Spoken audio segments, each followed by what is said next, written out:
Buenas, mi nombre es Valentina Fiquitiva y hoy vengo a hablarles sobre el tema del fascismo de Hitler.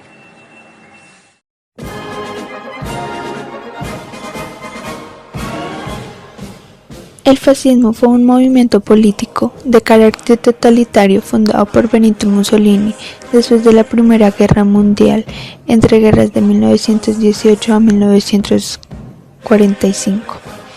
Numerosas interpretaciones del nazifascismo han aislado unos de sus rasgos y aspectos, y en él han visto la raíz del fenómeno en el que los no marxistas se han personificado el movimiento de Hitler y su diabólica persuasión de las masas.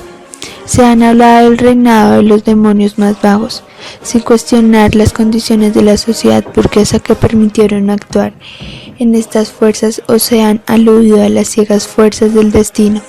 En el fondo, se han caído, por lo tanto, en axiomas incuestionadas sobre el destino y la naturaleza del hombre y sus incontroladas y agresivos instintos, que no son sino parte misma de las naciones irracionales de la ideología fascista.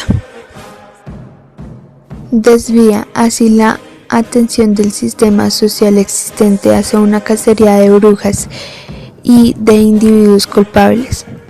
Aún en la caracterización negativa de las personas, Hitler como demoníaca, se revela la fascinación en la que, a varias décadas del fracaso de Führer, parece caer los autores. Se les escapa que esta reducción del fascismo es una esfera del mal en sí, que revela las necesidades del análisis concreto y con ello también de cuál quiere responsabilidad concreto, no es menos apologética de las defensas de aquellos que todavía pretenden rescatar lo bueno que a pesar de todo tenía nacionalsocialismo.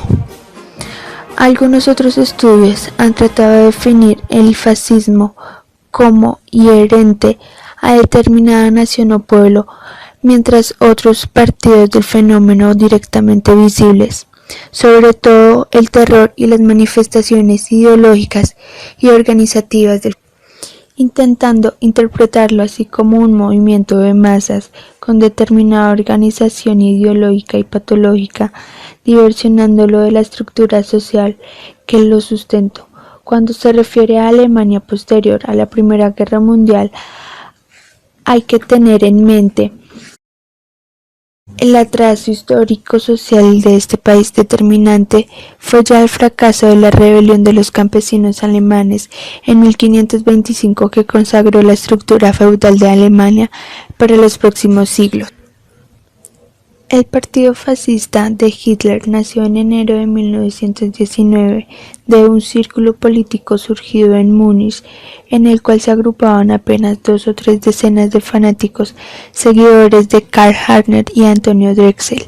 Apenas un año después se incorporó en ese grupo Adolf Hitler y el partido fue rebautizado como Partido Obrero Democrático Nacional Socialista Alemán. El programa del partido fue elaborado en 1920, pero carecía de una plataforma teórica e incluso práctica.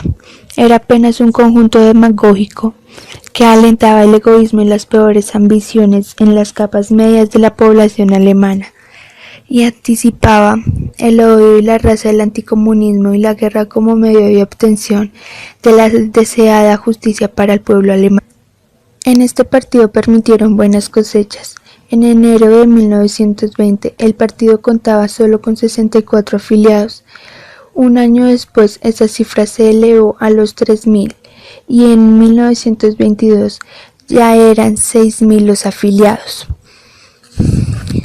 Las ideas nacionalsocialismos alemanes se articulaban en torno al discurso febril, demagógicos, xenofóbico y revanchistas de Hitler.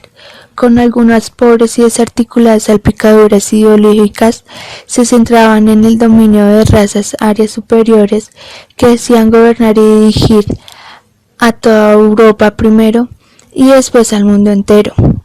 en la concepción de que el pueblo alemán tenía derecho a un espacio vital en el cual realizara sus grandes ambiciones hegemónicas, en el odio de razas y el revanchismo que no perdonaba onerosas condiciones que fueron impuestas a Alemania mediante el Tratado de Versalles, en la cual se culminó la llamada Primera Guerra Mundial, y en las plataformas demagógicas que prometen al pueblo alemán altos niveles de vida, seguridad social y la economía que el liberalismo no había podido proporcionarles.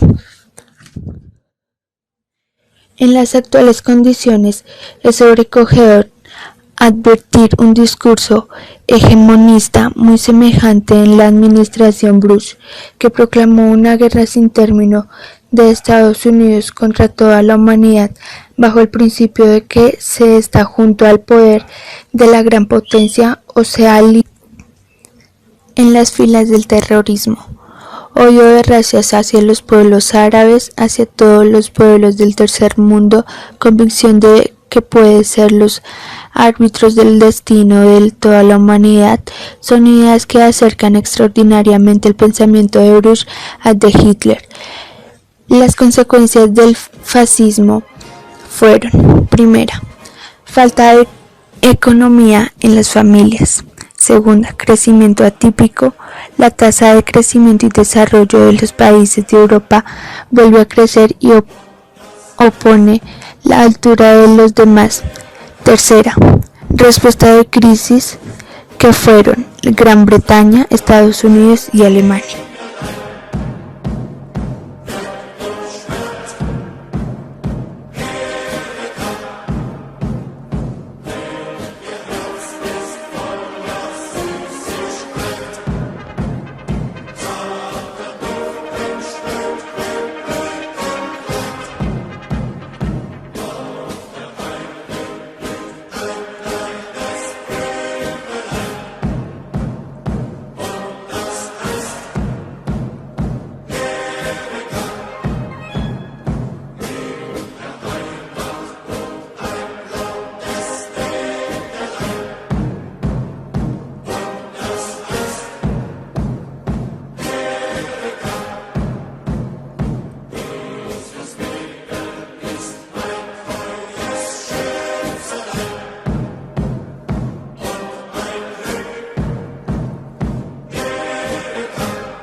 El fascismo tuvo un gran éxito en el periodo de entreguerras en los países del este y del sur de Europa. En Austria, Engelbert Fuchs, canciller desde 1932, disolvió la República Austriaca y dirigió el régimen semifascista con alianza con Mussolini. El régimen personal que estableció Milkoskuz en Hungría en 1920 como la primera dictadura nacionalista de entreguerras. Los húngaros se consideraban un poder más bajo de la ocupación alemana en 1944 a 1946. Muchas gracias.